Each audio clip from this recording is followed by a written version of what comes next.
Hi everyone, I'm Miss Briana from the Hopewell Branch Library, and today I will share with you some of the new junior graphic novels that have come into the library in the past few months. First we have Arlo and Pip's King of the Birds, written and illustrated by Elise Gravel. Perfect for fans of Narwhal and Jelly, Arlo and Pip's King of the Birds is the first in a new early graphic chapter book series about the friendship between Arlo, an arrogant crow, and a sarcastic little bird named Pips. Like most crows, Arlo has a big brain, but Arlo has something else. A little pal who's not afraid to tell him when he's being insufferable. In the first of 3 episodes, a battle of the brains and bird-to-bird banter soon turns into an unexpected friendship. Arlo and Pip's adventures include a visit to the big city and the beach on their hunt for shiny things and french fries. Cool crow facts are included throughout the book. Agent Moose, written by Mo O'Hara, illustrated by Jess Bradley. Agent Moose, the best, worst secret agent in the Big Forest, and his slightly more intelligent sidekick, Alfred, are on the case in this new color graphic novel series. Something fishy is going on at the South Shore. Folks just disappear and are never seen again. But when Agent Moose learns that a key witness has gone missing, he and Alfred ride to the rescue. Will they find the missing turtle before time runs out? Cat Kid Comic Club, written and illustrated by Dave Pilkey. Cat Kid Comic Club is the first book in a brand new graphic novel series by Dave Pilkey, the author and illustrator of the Dogman and Captain Underpants series. In Cat Kid Comic Club, Little Petey, Flippy, and Molly introduce 21 rambunctious, funny, and talented baby frogs to the art of comic making. As the story unwinds with mishaps and hilarity, readers get to see the progress, mistakes, and improvements that come with practice and persistence. Squidding Around Fish Feud, written and illustrated by Kevin Sherry. Squizzard is a little squid with a big personality. He loves telling jokes, scarfing sardines, and hanging with his best friend Toothy. But the thing he loves most is being in charge. When Squizzard makes up games, he is always the hero and Toothy is always the sidekick. He never listens or admits he's wrong, and one day he pushes Toothy too far. His bossiness causes a rift in their friendship the size of the Mariana Trench. Can Squizzard convince Toothy to give him a second chance? Or is he doomed to be the loneliest kid at Deep Reef Elementary? Cat Ninja, written by Matthew Cody and illustrated by Yehudi Macardo. Beware villains, Cat Ninja may appear to be nothing more than a silly internet meme, but he is evil's greatest enemy and the silent master of cat foo and carpet scratching. Raised from a kitten by a kindly old ninja master, Claude now spends his days as the pampered house cat of an 11-year-old boy. But when trouble arises, Claude dons his mask and springs into action as Cat Ninja, Metro City's secret protector.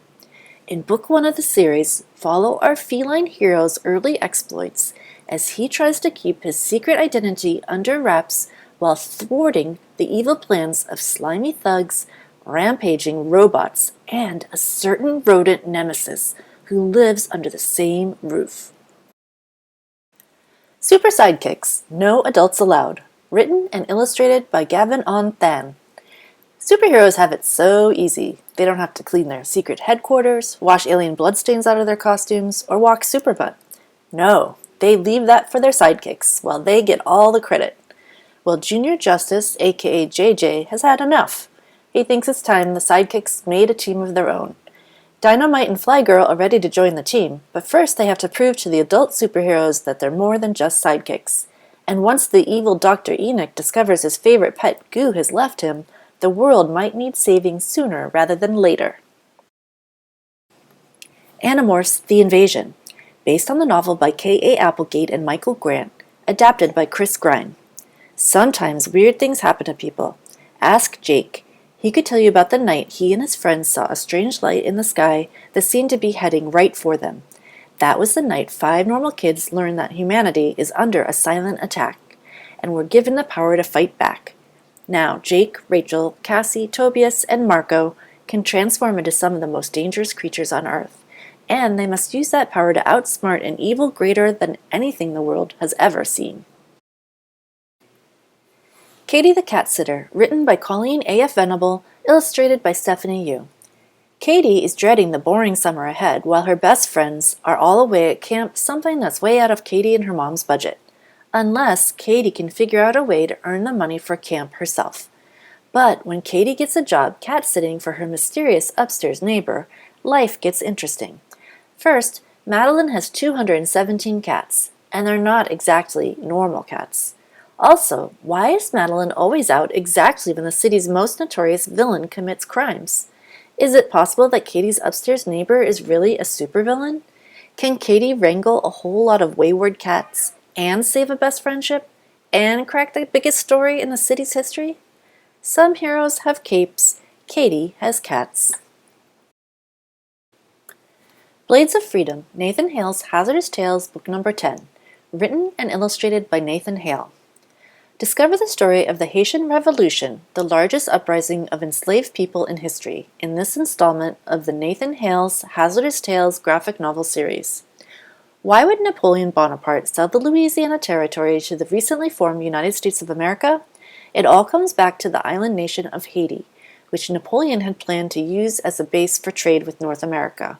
While Napoleon climbed the ranks of the French army and government, enslaved people were organizing in Haiti under the leadership of François Macandal, Dudy Boukman, Jean-Jacques Dessalines, and Toussaint Louverture, who in 1791 led the largest uprising of enslaved people in history, the Haitian Revolution. Wolfwalkers, the graphic novel, based on the film by Tom Moore and Ross Stewart, adapted by Sam Satin. Robin Goodfellow and her father arrive in Kilkenny, Ireland, tasked with hunting the last of the wolves. But Robin's friendship with Maeve, a girl living in the forest and protecting the wolves, threatens everything Robin and her father hold dear. Tales of the Feathered Serpent, Rise of the Halfling King, written by David Bowles, illustrated by Charlene Bowles.